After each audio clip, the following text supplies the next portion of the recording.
to part 2 of this video. Yeah. And if you haven't watched part 1, just go back and watch part 2. Trust me. So, continuation of our chit chats. For someone coming into the country, it must not necessarily be Nigeria, any country at all. What is the easiest job the person can get, and like is there an age limit for certain jobs? I don't know. Like if you're coming in as a student, honestly, I would advise you just getting work in school if you can. I think it's the best way to get all your information, everything you need. If you're coming to school, I think school is where you should just stay, at least for that first year. Just finding yourself around. Easiest work to get is probably gonna be food service. Yeah, food services. So you like at least for school. I think even not in schools, like even if you wanted to go find working something else. McDonald's. Yeah, It's gonna They pay really well, but it's gonna be like restaurant kind of it's jobs. not respectable. But you also have to know like how, like if you're coming here on a student visa, that's also like another thing you might want to think about because you might not be allowed to work outside of your school. So I think overall, find a job in your school. It's honestly, it's honestly the best. If you can find one in your major too, that's perfect because it helps you learn what you're supposed to do. It helps you like pick up. The learning experience from America to Nigeria, I think is pretty different. So it helps just understand the culture more of how they learn. And if you are able to work, I think Amazon pays really good money for when you help them like ship and package their shipments. Is Amazon a big thing in Nigeria yet, or? I don't know. We don't really have big companies that do all this stuff. Like but Body we have Express. Jumia, right? Okay. But I think these companies, they ship from outside Nigeria. Okay. So I don't know. But here, Amazon is like the expedited thing. shipping service. Yeah, everybody's ordering. We literally got like 2-3 packages today. But they pay really well, but it's hard labor because it's not hard labor, but you're standing, you're folding, packing, shoving things, People complain about it, but I think Nigerians have really good work ethic. And if you're trying to make a lot of money, do Amazon. But food services as well, working for school is more pertinent to what you're learning. You're reinforcing the things you're learning in the classroom. It also helps with your resume.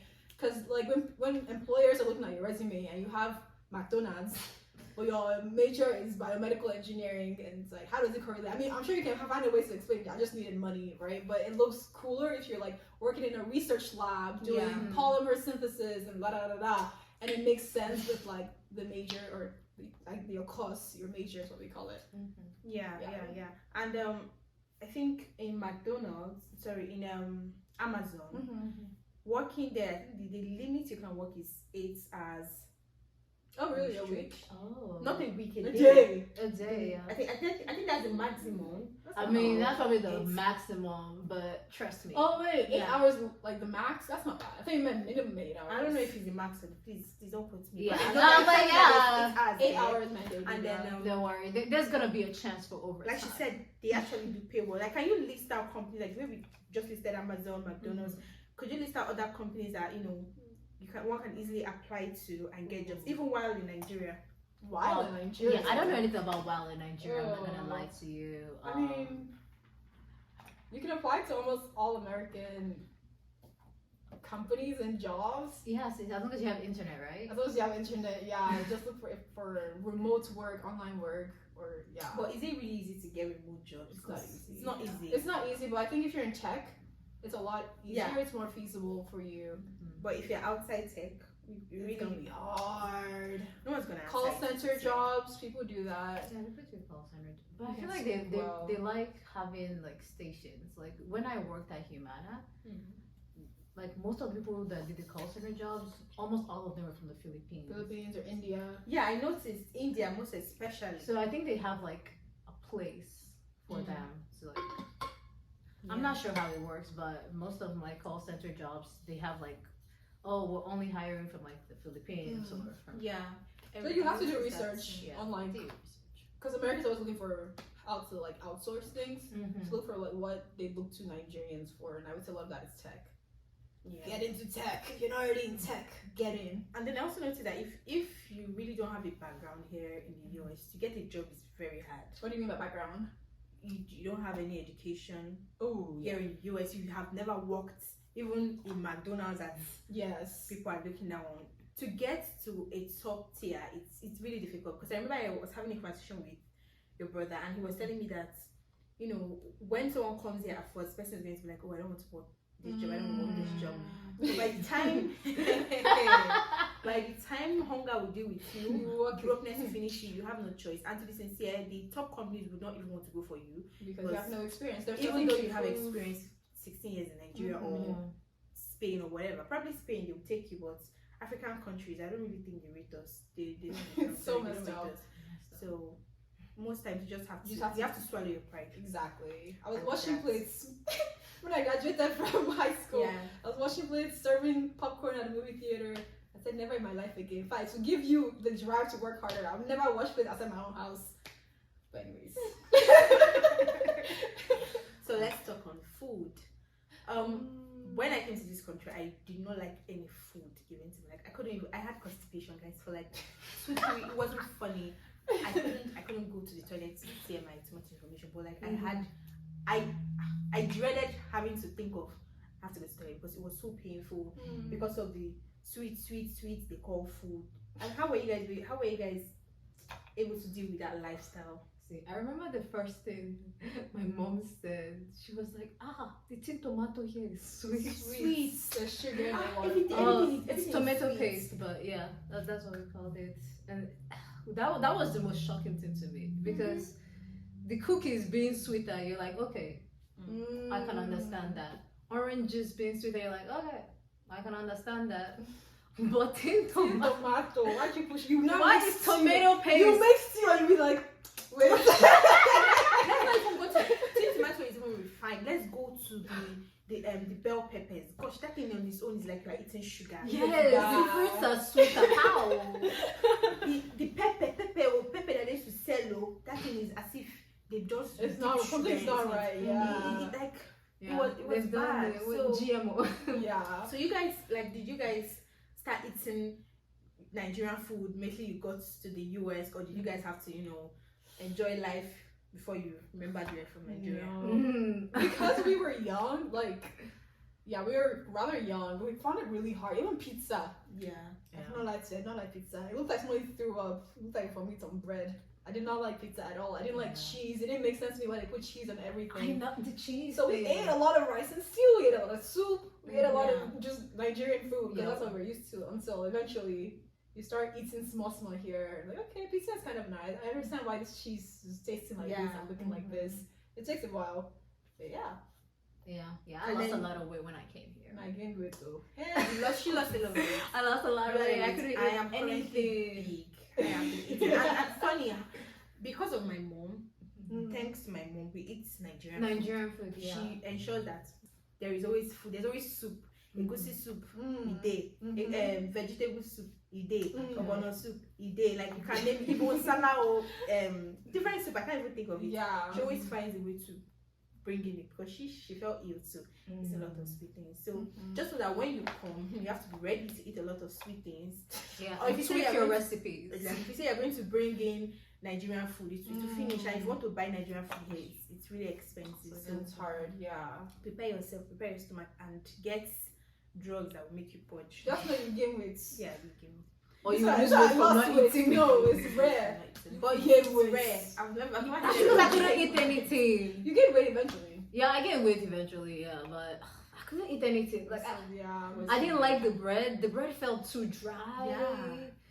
The muffin was That's too something. sweet. The chocolate was not At the least I get good same. bread. The Smarties, that's the thing that took me the most. I felt betrayed. Smarties are like M&Ms where I'm coming from, you know? Nigeria. Like the mini M&Ms, and then I come here, Smarties is chalk. It's like chalk. It's sweet chalk. Oh, It's really bad. that was betrayal.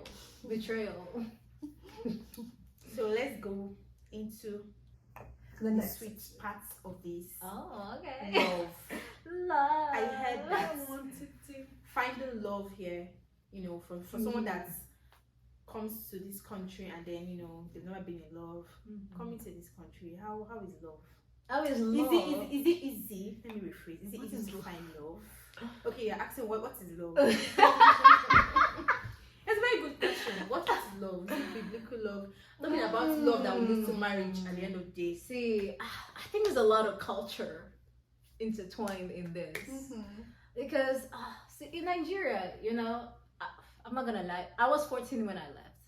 So, well, not 14, almost 14. But you understand, at that age, guys already start talking to you. Yeah. Like, and the guys are like kind of, they're bold, you know? The guys here or back? No, Nigeria. guys back in Nigeria are bold, you know, just like, hey, fine girl, how are you? You know, let me get your number.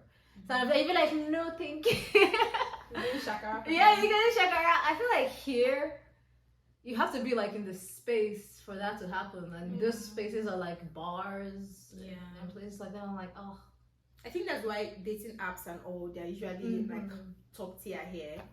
But as a black woman, especially a woman with accents, guys and all that, I don't think you would get a lot of attention from guys.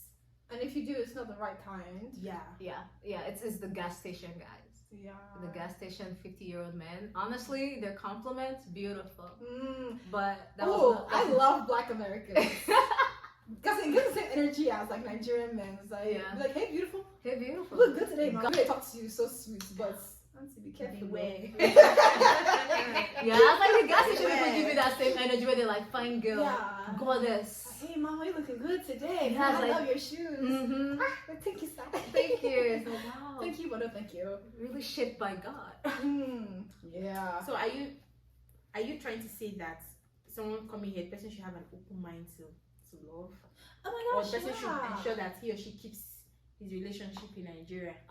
Honestly, I'm gonna say, do you think long distance will work for you? The answer is no. Yes. There are people that are like, oh, I'm going to file for him when he comes. I'm going to ensure he comes or she comes down to Are you ready for that struggle also? Is that, thing. you have to ask yourself this question because you filed for him. The struggle that you went through, are you ready to go through that same struggle with somebody else? Yeah. Because you know he was going to ask you all the questions as if you know all the answers. Like, oh, how did you do this, and it's fine. If you have friends here, I think it's fine because like your friends are gonna help him. Also, you have to trust your person. That's the only thing. That's honestly the biggest thing. You don't even know if the person you're going to help to come, whether the person will be with you. Will be with because you. I've seen a lot of marriages that scatter once they come to not just US, even UK, Canada. They break up because of issues and all that. Exactly. That's why I say you have to have that strength. Yeah, and if you are single, you could also have open mind because I believe in love. Yes. So love. I will say, if you're younger, I think it's easier when you're like in your 20s, 30s. Yeah. Especially if you're going to university here, if you go do like your master's here or like 20s, 30s, really? 20s, 30s, yeah. But I don't know about 30s. I'm still in my 20s. But in your 20s, I think it's easier because you're in school. There's still like youth group, like we go to a Redeemed Church. There's the Yazim, like young adult single ministry. Right? There's opportunities for you to show. Yeah, there are opportunities, especially if you go to like Pentecostal churches. You definitely even all these Methodists and all that, you would still socialize. You see how people there, Yeah. I think the older you get, more and more people your age are getting married, so there's fewer people. That's just the truth. Like almost everyone I know are married How already. old are you? You don't need to know. Say you don't need to know. That's alright, but yeah, it's true. So my friends are married. I'm still a young person. Me too, my friends are married. Oh. Some of them already have children. Oh, my dear. careful. It's true though. So how do you balance your faith and social life? Like we are Christians, or are you not? yes, we are. So you know, in this country, like there's a lot of things, like especially from the country that you're coming from, where certain things are prohibited. Don't do this, don't do that. And then you come here, and then there's freedom. This country is a land of freedom. Everybody can do what you want to do. So how do you balance knowing that you're Christian, and then how do you do that? Okay.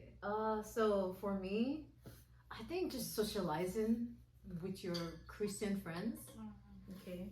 One of the great things they do here is that you just do everything with your people. So, like for example, I went to a coffee shop from the church. We all just went to like, oh, it's after church. Let's just go to a coffee shop, and that was our thing. We're like, oh, let's just go to someone's house and cook. So my social life is my church life.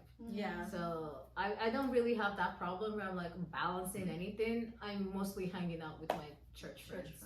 Like 90% of the time. If I'm not hanging out, with my church friends, it's probably because I need like a social thing, like women in engineering, things like that.